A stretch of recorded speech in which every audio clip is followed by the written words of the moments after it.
Fala pessoal, sou o Fernando Pavani, estou aqui hoje gravando o 11º episódio das Pavanadas. Esse episódio estou gravando à luz do dia, né? Vamos ver se a iluminação melhora assim.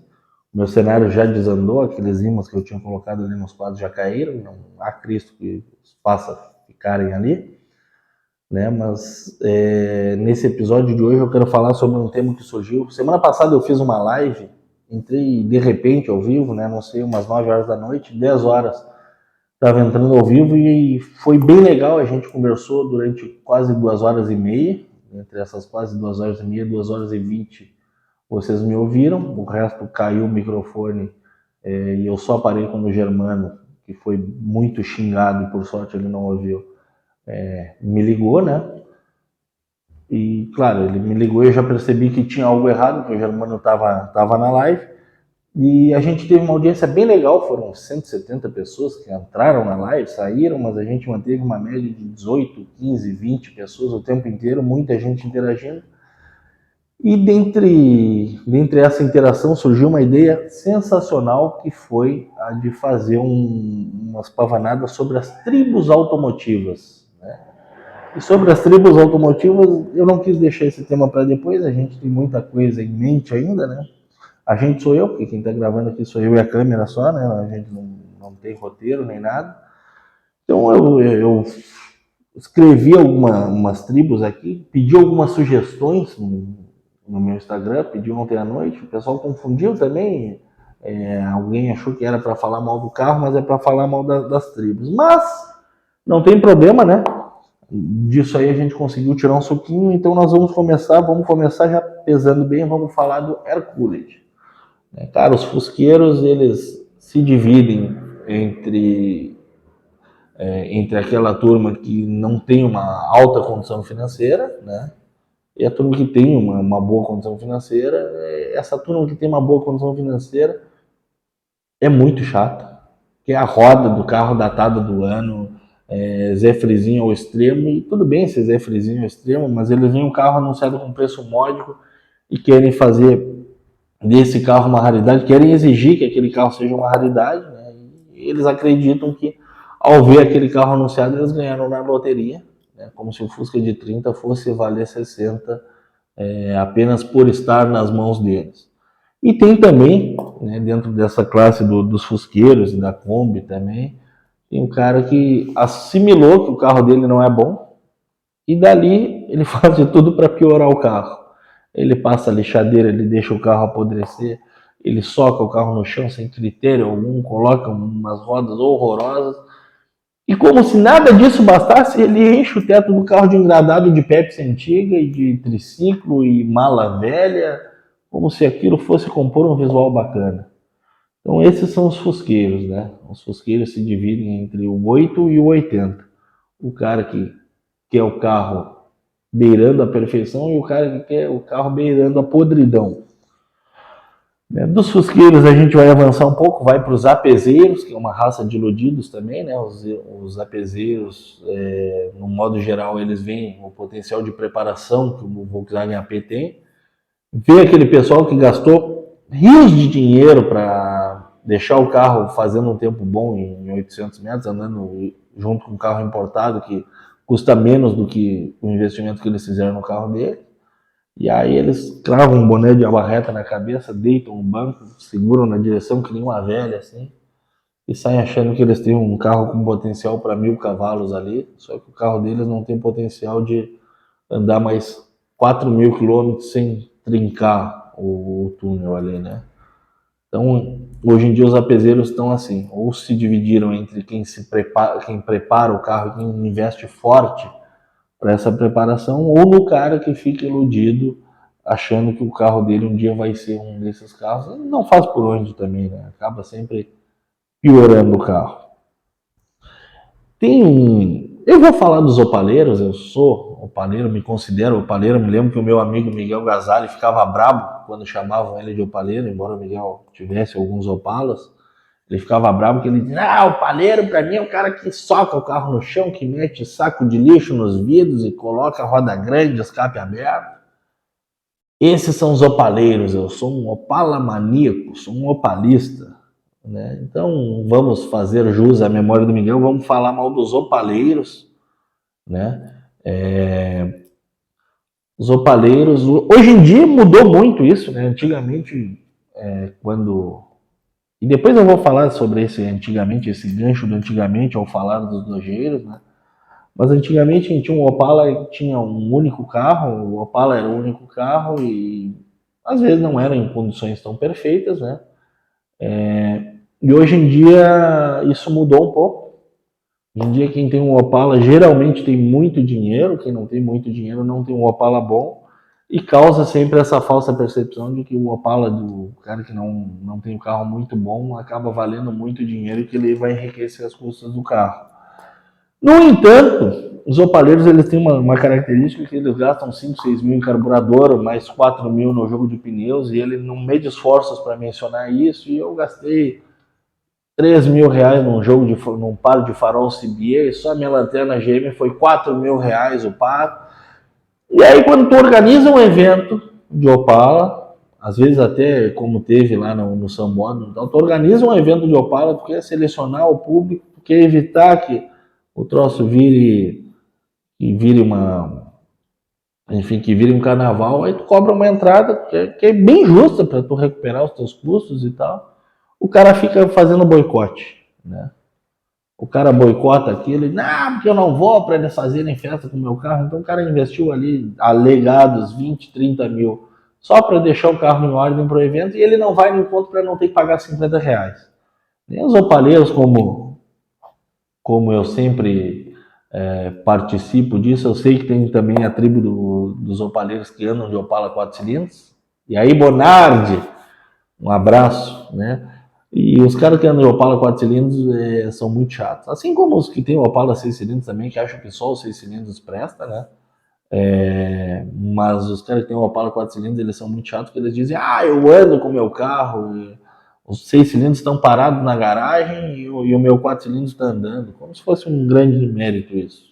Uma vez um outro amigo meu, Mário César Buzian, na época não tinha resposta à altura para dar para o Mário César Buzian, mas o Mário César disse, pô, Pavani, tu não gosta do Opala 4 cilindros? O que não é uma verdade completa, eu até gosto do Opala 4 cilindros. O Opala 4 cilindros eu mencionei na live, né? Eu posso pegar o Opala 4 cilindros, sujei o dedo aqui. Eu posso pegar o Opala 4 cilindros, aproveitar o carro para colocar uma mecânica 6 cilindros e a mecânica 4 eu ainda vendo para colocar uma empilhadeira. E aí o Buzier me disse, opa, Vânia, você critica tanto o Opala 4 cilindros, mas foi ele que deu longevidade aos Opalas até, que permitiu que o Opala chegasse até 1992, que é um dos que você mais gosta. E é verdade, o Marião tem razão, o Opala durou o que durou graças ao Opala 4 cilindros, mas, né, quando eu morrer eu não quero ser lembrado pelas saladas que eu comi para chegar até os 55 anos, que é a expectativa que eu acho que eu vou durar. Eu quero ser lembrado pelos churrascos que eu comi junto com os amigos. Então essa é a associação que eu faço com o Opala 4 cilindros e o Opala 6 cilindros. Né? Não interessa o que fez o Opala durar, e sim o que fez ele ser lembrado. Aí dentre as sugestões vieram os fusqueiros que eu já mencionei, né? Nos quais se enquadram os combeiros também, né? Inclusive, eu adoro ver o quanto surgiu de combeiro iludido, dizendo que isso é um estilo de vida, que vai sair, vai viajar o mundo e que o cara não consegue ir a Jaguarão porque a Kombi deu problema, porque tem folga na direção, porque a Kombi não passa de 80 por hora, porque a família pediu para usar para fazer um frete, para qualquer outra coisa. Então, essa é a minha menção aos combeiros, reforçando aquele compromisso que eu firmei de falar sobre as tribos elencadas nas sugestões. Reciprocidade. Né? Vocês sugerem e eu gravo aqui. E também me pediram ali para eu falar do Lefan X60. E, cara, eu vou falar o que do cara que compra uma Lefan X60? Né? O cara compra uma Lefan X60, ele está iludido achando que comprou um baita SUV. E aí quando tu olha torto para aquilo, tu diz, uma Lefan X60 e tal. Tem alguém que surge e diz, mas a mecânica é do Corolla. Isso aí por baixo ele é um Corolla. Então, cara, vamos lá, né? A SsangYong também dizem que é um Mercedes-Benz, né? Aí mencionaram ali, meu amigo Sérgio mencionou em específico um omegueiro das antigas aí. E os omegueiros, cara, convivi muito tempo no Ômega Clube. Tenho grandes amigos do Ômega Clube. Aqui no Rio Grande do Sul, o Ômega Clube se partiu. Para mim foi maravilhoso, porque eu comia churrasco nos dois clubes. Mas, o Ômega Clube era chato, né? Até meus amigos do Ômega Clube hoje olham e dizem, como nós era chato, né? A maioria dos que tinham Ômega hoje já não tem mais, foram migrando, Azera, Megane, Focus, Fusion, BMW, foram trocando os brinquedos, mas, meu Deus, como nós era chato, né? Tinha que ser tudo GM também, a gente tinha ilusão que aquilo... A gente não, eu não tinha bem essa percepção, mas muita gente tinha ilusão que aquilo um dia ia valer o que um Opala vale, né? E de fato, hoje um Ômega bom vale o que valia um Opala há 4, 5 anos atrás, mas isso aí o Opala disparou de preço, então acho que nunca vai se equivaler, né? E é isso, o Ômega, por mais legal que seja, sempre veio aquele projeto, sobretudo o 4.1 já foi aquele projeto meio requentado. É um carro que envelheceu mal, né? As peças de acabamento dele não duram muito, apesar de na época parecer um carro bem acabado, com materiais bons. Tu entra hoje, sei lá, qualquer Ômega, por mais zerado que seja, parece que ele mostra o peso da idade, né? Então essa é a minha cutucada nos omegueiros, né? Aí pediram para falar dos SUVs, né? Agora tem essa onda de SUV tudo, que o pessoal tá achando também que tem um carro esportivo, né? E por falar em carro, essa só uma breve menção aos SUVs, né? O cara que pega um carro destinado para mãe louca ir no shopping, passear com seus filhos e fazer suas compras, hoje os caras estão botando nas pistas de arrancada e esse teve nessa sugestão, ela teve um comentário mencionando nome e sobrenome do nosso amigo Iago Batista, que participa das arrancadas com a sua Compass Turbo, e até que não faz feio, a Compass dele anda direitinho, né? Então, tá aí a nossa menção aos SUVs. E o Otávio me pediu para falar sobre os TSI, e é legal a gente falar sobre os TSI, porque TSI tem uma onda de upzeiro, que são umas pessoas bem iludidas, né? Que a autoestima deles foi lá na casa do caramba. E eu até me incluo, porque eu tenho a desgraça de um Up TSI, que toda vez que eu desço do carro, alguém diz, o quê? Tu cabe aí? Esses dias eu esqueci de tirar o cinto, parecia que eu andava com uma lancheira no carro, né? Mas, cara, os Up Zero TSI, meu Deus, cara. Bom, primeiro que um passa já acelerando pelo outro, né? E olha que o meu é o mais sem graça, ele é o preto, ele tem a tampa preta, mas ele é o preto, então é o mais sem graça deles, né? Ninguém vê, mas a gente andando naquela merda, cara, a gente tem uma autoestima que vai lá na casa do caramba. Uma vez eu resolvi dar um sinal de luz para um Jaguar, eu vinha na estrada, e o Up não tem fim as marchas dele, cara, uma quarta marcha dele dá 180, a quinta é 200 e pouquinho, não vai muito além disso, mas a quarta dá 180. Eu vim na estrada e vinha um Jaguar na minha frente, assim, no meio das duas pistas, e eu já puxei uma quarta e dei um sinal de luz, e ele saiu, e eu botei uma terceira, e vim achando que estava empurrando ele até uns 160 por hora, quando estava 160, o carro fez assim, sumiu, e eu nunca mais vi nem a cor desse carro, né? E eu voltei deprimido com aquilo, tentando trocar o Up num Jaguar 2000, tentando trocar o Up numa Volvo T6, qualquer outra coisa, porque ali eu vi que eu não estava andando de carro. Eu já tinha essa certeza. Aí descobri que a minha realidade era ficar brincando com Astra, com Saveiro, né? Passar por uma Saveiro na estrada 180 e botar a quinta do lado do cara, né? E quem quiser saber mais sobre como se comporta um upzero, tem a sugestão de um vídeo gravado pelo canal Hot Lap, né, do meu grande amigo Ricardo Agliardi. O Ricardo, além de tudo, além de ser um galã de cinema, ele é um bom artista, né? E ele gravou um vídeo imitando o dono do Up, indicando até com o pessoal dos Porsche. Né? Tem uma aqui que eu quero falar muito mal, eu vou deixar para depois. Né? Tem a turma do Chora Boy. Né? A turma do Chora Boy, eles compram qualquer carro. Né? Eu não entendo o propósito disso. Eles compram qualquer carro e socam no chão o máximo possível. Né? basicamente inutiliza os carros, toda a técnica que o cara tem para desenvolver desde um Voyage até um Fusion, alguma coisa assim, o carro fica arrastando no chão, perde o conforto, perde o desempenho, né, se transforma basicamente, como eu digo sempre, numa escultura móvel que anda de arrasto e prejudica todo o trânsito. Né? E vender carro para chora-boy, agora falando comercialmente, pelo amor de Deus, né? Por não ser um carro rebaixado, surgem uns caras com 40 CPF, nenhum deles passa, o único que passa não tem CNH, a parcela fica alta. Então eles fazem o possível e o impossível para comprar o carro, e aí depois não pagam a primeira parcela, financiam todo o carro, depois colocam lá invejoso e fica puto. Cara, quem é que tem inveja do imbecil que anda no lona, socado no chão, cara? Quem é que tem inveja de um cara desses? O cara que tem inveja de um cara desses, pelo amor de Deus, né? O cara é a escória da humanidade.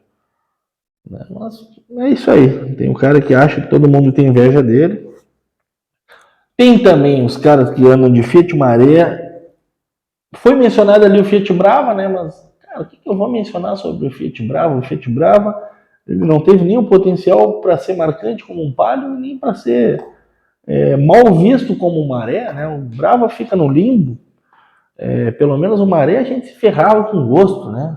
Acelerava aqueles 5 cilindros até quebrar e sempre quebrava, mas a gente se divertia com gosto. Né? E aí colocaram Maré, pediram para eu falar de Maré, pediram para eu falar de Peugeot. E eu acho que dá para generalizar as duas coisas, até porque uma vez teve um cliente que chegou para mim e disse: vendi meu carro à vista, tal, quero dar o dinheiro dele de entrada, eu tinha um Maré e eu estou cogitando um Peugeot 408. Eu digo: cara, Deus te deu uma chance de sair dessa vida e tu quer resistir, né? Então, putz, o que eu vou falar do cara que tem Maré, o cara que tem Peugeot? O cara que tem Peugeot, ele sempre vai ter um Peugeot. A não ser que em determinado momento ele diga: tá bom, eu me ferrei e era isso aí, esse é o meu problema, vou assimilar, perder metade do valor do carro. Não, ele vai pegar o Peugeot dele, ele vai na concessionária, onde o Peugeot dele vai ser, na concessionária Peugeot, onde o Peugeot dele vai ser bem valorizado, e assim a Peugeot vai fidelizando.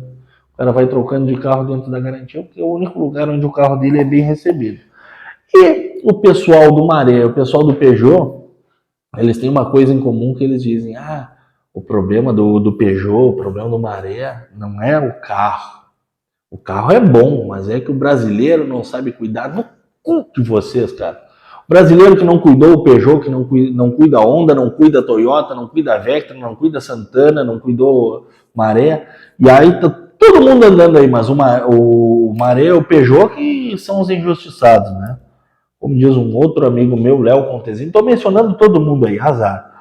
Como diz, e a maioria não vai nem assistir o que eu estou falando, mas como diz um outro amigo meu, Léo Contesini, não existe carro com uma fama injustificada. Então acho que eu falei de todo mundo, deixei 2 para o final aqui. Um deles foi uma sugestão do meu grande amigo, grande no sentido da grandiosidade da amizade dele e também da grandeza física. O Adilson é um cara que eu e ele a gente não consegue se abraçar. Meu amigo Adilson Janke, ele colocou que talvez ele não quisesse nem ser mencionado aqui, mas azar. Ele colocou que se tiver alguma passagem bíblica sobre arrogância, certamente eles vão estar mencionando Dojiro Shiita. E eu concordo 100% com o meu amigo Adilson Janke, né? Tem o Dojiro Shiita. Cara, meu Deus do céu, cara, o Dojiro Shiita. Os Dojiro, hoje eles se dividem em 3 turmas, né? O Shiita, que é quem nós vamos mencionar aqui. O Dojiro, aquele cara que compôs um bom acervo de carros, como a gente conhece aí, e o cara consegue fazer com que aquele acervo engrandeça os outros, né? A maior parte do pessoal do Chrysler Club, que eu tive o privilégio de conhecer presencialmente, é assim. Eles têm um carro e aquele carro acaba enaltecendo a história do carro, acaba engrandecendo outros. Tem o cara que tem um Dodge lá só por ter o Dodge, ele tem a vontade de ter o Dodge e gostou do carro e ele tá cagando para parafuso original ou não. E tem o Dojiro Shiita, que muitas vezes esse cara nem Dodge tem mais. Né? O que restou para ele foi a amargura de dizer: mas eu gostava de Dodge quando não valia nada. Deixa eu ver se tá ligado o microfone aqui. Tá ligado. Eu gostava de Dodge quando Dodge não valia nada. Vocês acharam que eu ia fazer um strip aqui, né? Eu gostava de Dodge quando Dodge não valia nada, quando trocava por videocassete e tal. Mas naquela época que eu andava de Dodge. Hoje em dia, olha o que se tornou aí, brinquedo de rico e tal. Mas o cara gostava de Dodge desde antigamente, o cara buscou por onde cresceu na vida, né? E, e aí o Dojiro Chita fica com essa amargura, né, transmitindo isso ainda hoje, né? E só Dodge presta, Chevrolet não presta, Ford não presta, né? E por fim, eu quero falar sobre, cara, para mim é a pior tribo automotiva que tem. Eu não convivo muito, e aqui eu não vou fazer juízo sobre os automóveis, né? Mas eu quero falar sobre os rondeiros. Meu Deus do céu, cara, eles conseguem ser pior que a turma do UpTSI, eles conseguem ser mais Nutella do que todo mundo, tá? O rondeiro, ele surge em um anúncio, primeiro, né? Que é quilometragem? Que é quilometragem, quilometragem, a tabela FIP, ele não vem falar, ó, te dou 60 mil, é 60K.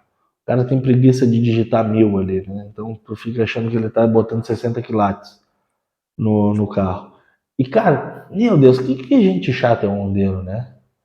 Os caras têm umas porcarias de carro, acham que tem umas coisas sensacional. O cara surge com aquelas bodegas, acha que o Civic SI é o melhor carro do mundo, só que quando tu anuncia o melhor, né, entre os anunciados, eles vão questionar o preço, o cara não sabe discernir o que é bom do que é reformado.